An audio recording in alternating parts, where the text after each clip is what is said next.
Hello and welcome this to the Chills at Will podcast, episode 51. And I am very lucky today to be joined by Marinna Benzon. Benzon, like your Hey. Mercedes Benz is on, is the way she described it, right? Exactly. She is a poet, actor, and filmmaker, and she proudly hails from the Bay Area, where she received a bachelor's degree in broadcast electronic communication arts, with emphasis in screenwriting and video production, and a minor in theater performance from San Francisco State University. She became the 2013 recipient of the Pine in the Arts Scholarship, which enabled her to pursue performance arts and creative writing. Now published in several literary magazines such as Zana, Firefly Literary, and Goat's Milk Literary, Marinna strives to produce honest and eclectic work that speaks to her personal narrative as a first generation queer woman living in America. I know, of course, the male is Pinoy. Did I pronounce the female version correctly?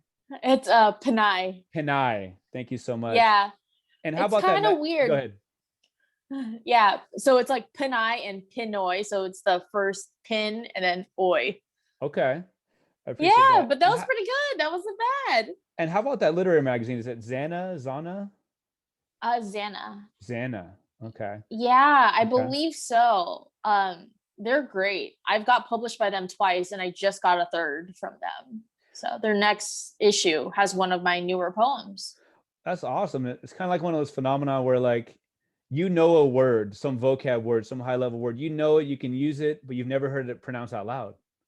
But Yeah, maybe I that's think about maybe that that's all what the the magazine, time. right? Yeah, you know the word gregarious. You said it right. For a As really far long as I time, I'm know. like, great word. I know, but every time I read it, my initial thing is to be like gregarious. It's the worst. Right. Well, thanks again for making the time, and it's a pleasure to have you. And although you are in LA right now, this is an all Northern California team, so we got to give props to that. So I'm in Sacramento, and you're of A, course in the Bay Area. So we're of gonna we're gonna course. say hella times.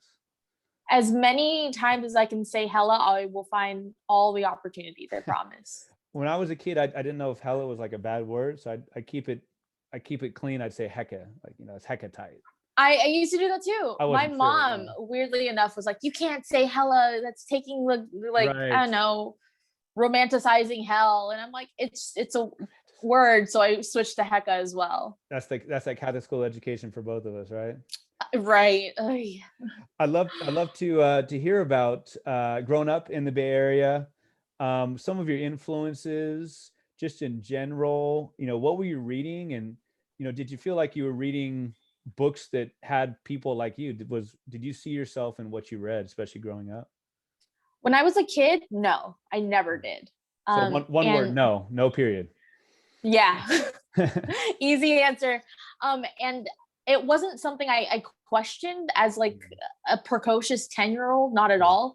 I mean, mind you, the things that I was reading, like my favorite books as a kid was Unfortunate Series of Unfortunate Events by Lemony Snicket, Hmm. Captain Underpants, and a real panty dropper of a book is A Child's Called It. Oh, jeez. I Yeah. know that Yeah. those three were my Yeah. favorite. I read those all the time. So it was a little strange as a kid, but not at all did I see myself or someone, a person of color, in any of the books I was reading. Did you grow up speaking Tagalog and English? Did you only speak English, monolingual, bilingual? How did language work in your childhood? So my parents spoke Tagalog because they're from the Philippines and Japan, and I picked up on it, but I wasn't able to speak because Okay. this is very normal for a lot of POC immigrant families is they try to teach their kids to only speak English because they'll have more opportunities. Okay. And obviously my parents had a little bit more difficulty finding jobs and, you know, landing a place to live just because Hmm. they had an accent. So they had to sort of beat it out of their own tongue. Mm. So they made sure with my sister and I to learn English and only speak English. But I do know a lot of Tagalog in terms of I can translate, Okay. and my parents could speak to me in Tagalog and I can answer back in English. Okay. Yeah. I appreciate that. And so, besides the Nobel Prize winning, Captain Underpants, etc., As you Of got a little bit course. older, as you got a little bit older into, teenage years and high school and even college, what were you reading, and what did interest you, whether you did see yourself in that reading or not? You know what? By the time I became a teenager, I stopped reading, Mm, actually. I was really concerned about being cool and was like, I'm into only music and films and all these things. And I started to not read as much. And my parents use reading as a disciplinary action. So, okay. like, if you're bad, you're grounded and you're going to have to read a book. So I started to taper off from reading around my teenage years. It Hmm. was mainly like whatever, my high school made me read at the time. Hmm. So were you like a budding film like critic? Were you watching like, these highbrow type of movies? Were you into like, I don't know, a certain genre? Like what was interesting to you in those times? I really liked in high school, I really loved like vignettes. Mm, One of my favorite movies is like Paris, I Love You. okay. And it's a series of all different kinds of narratives and stories coming together, and they're all sort of interwoven. So I loved films like that. My film Hmm. teacher in high school actually recommended that movie to me. And then it started to evolve. I started to really love dark comedies and Mm, like absurd comedies.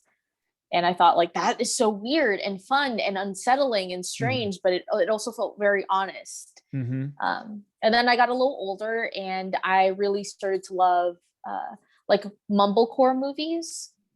Tell me about that. So so it's a fusion of an improvised script and an outline. And Joe Swansburg, my favorite director, Okay. he takes his time doing films like this. He did this with Drinking Buddies, with Happy Christmas. So he has the actors, he gives them an outline of what needs to be accomplished in this scene, but there are no lines. The actors Mm, have to be creative, they have to be on their feet, they have to embody their character. hmm. And I loved that. I was like, I want film like that. I want to film like that so badly because it felt a little bit more true Hmm. and honest. And I found myself really falling in love with it over and over again through Hmm. whether that be through the medium of film or through music or through books. So Okay. Your folks down in LA might not agree, but obviously, but the Bay Area has some of the greatest hip hop, that's out there. Were you into I hip am not hop or gonna fight. rock or what kind of, yeah. Yeah, no, I when I was a teenager, I loved hip hop, and I am not gonna fight you. As much as I am in LA, I will not say I'm like I will not claim LA as my own. I will Hmm. always tell people like I'm from the Bay Area All right, all because right. I have so much love for the Bay Hmm. because it is very different. It Hmm. does feel like it's a different state than Los Sure, Angeles or sure. SoCal rather. Uh-huh. Um, but I was listening to Mac Dre, Talib Kweli, who's not really from the Bay, but That's all right. it's Yeah. yeah. Um, Now recently, well, E40 too, because Of E40 course. dropped a huge bomb of a song that started the hyphy movement. That Do you was remember that? that was like 2007, 2008, right? Sounds like right when you were about in the Yes, years I of was high in school. high school. Yeah, I was yeah. like, everybody went to stupid, dumb, and hyphy all the Right, time. right, right, right. I wasn't. This was probably 3 or 4 years ago. So I'm like, am I too? I'm like, I'm too old to go to a concert, right? And fortunately, Nah. the one I picked was Action Bronson and E40. E40 is like 79 years old, and Yeah. Action's probably my age, which is like 40 or so. So Yeah. I didn't feel so bad. Yeah. Yeah. I feel you. There's a lot. Well, with David Diggs and Raphael Cassell, who are Hmm. from the Bay Area, I Right, think right. they're bringing back more awareness to the Bay, and they're bringing right now they're shooting blind spotting out there in Oakland. Okay. Yeah, so they're bringing more awareness and bringing it back to the roots, which I Right, love right. because everyone doesn't realize how amazing the Bay Area is and how Hmm. it has creatively shaped people. Hmm. Yeah, I mean, I've had probably 4 or 5 guests from Oakland mainly, but from the Bay Area in general, and such a history of activism and Yes. progressive issues, and Bay Area has its problems like everywhere else, but yeah, just built into the DNA, it seems like. Yeah, I'm so proud to be from the Bay Area. Yeah, I will always claim the Bay before I claim LA. nice.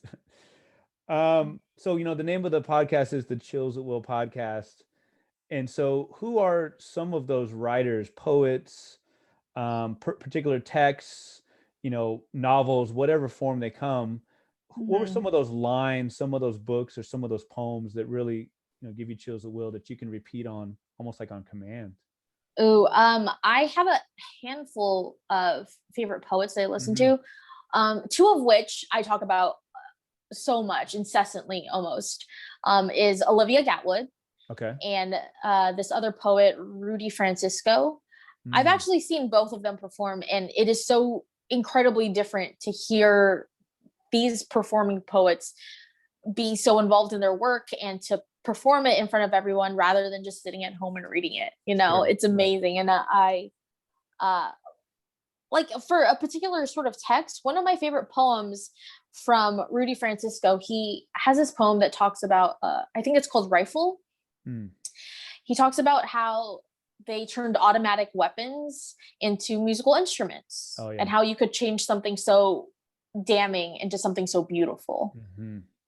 And I'm like, well, that's sort of amazing. I mean, that's what artists do, right? Across whatever medium, is they take something that may be nothing to somebody else and turn it into something really beautiful or Hmm. meaningful or impactful. And that's always stuck with me. I always listen to that poem. Yes. I rather listen to him perform it just because you could feel it, Sure. and it just makes me want to work harder. I'm like, I can also make something beautiful out of something that's sort of not as beautiful to somebody else. Sure. Well, you talk about certain poems and poets, and you talk about listening to it. I got to think for you as an actor, as a performer, like Mm-hmm. what is it about hearing? What is it about, poetry as a spoken medium versus just reading it on the page? What is it that draws you to it? Um, I love both, but Hmm. Sure. I think what speaks to me about is like I feel like, especially if it's coming from the poet themselves, it feels Hmm. like I can connect with them. It feels like it feels more conversational than Right. anything. Right. Yeah, Okay. and it feels so intimate. Hmm. Like in my head, I could read Olivia Gatwood's book to myself. I could even read it aloud, but it won't feel the same way just Hmm. because I'm sure when she writes it, she has a voice in mind, a tone, a pitch, some, you know what I mean? Like it Hmm. feels different coming from her Sure. because it Yeah. obviously means something different. It obviously means something differently coming from her. Of course. Yeah, that makes sense. Did you struggle like performing like when you like coming up? Was it something that was extremely nerve-wracking for you, or were you pretty much a natural and it's pretty smooth? Oh, like with poetry or just performing in general? Well, I guess both. Performing your own.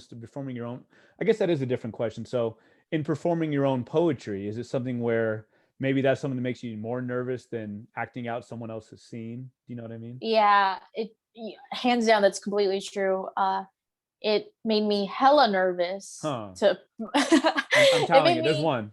There's one I'm There we telling go. It made me hella nervous you. to perform my own stuff, just because, um, like it's amazing to have this opportunity and to have this book out, but it is incredibly personal and Mm, intimate, and it feels mhm. like I'm just peeling back the onion, and you're getting to closer to the core of me, Sure. which isn't terrible, but there's things in my life that I want to keep private and for myself and to keep between, like, my relationships, or to keep between me and my friends. But Hmm. uh, I was very careful in selecting what poems go in, and performing my own stuff feels incredibly scary. It's Hmm. so vulnerable. Hmm. Um, and at this point, I've had to do it. I've had to perform through Zoom, which is a little easier. Yeah. Yeah, but it is that little stint of fear is still there. Hmm. So, we're going to talk about Millennial Dog Eater, which is the chat book. When did that come out? Did that come out during the pandemic or right before? Yeah, during the pandemic. Okay. So I have been writing for a while, and I submitted during the pandemic, and then Hmm. like a month or two after, I think maybe in June, Hmm. I got I got an email from Perennial Press, and they were like, we're going to make a chapbook. And then from then it's hit the ground running, and then it came out in October, November. Mm-hmm. Yeah. Okay. Do you read differently now that you're published, and now that you're like, the craftswoman of it? Like, do you read other people's work? Like, not like you're like nitpicking, but do you read it more like a student of the game versus just reading for pleasure?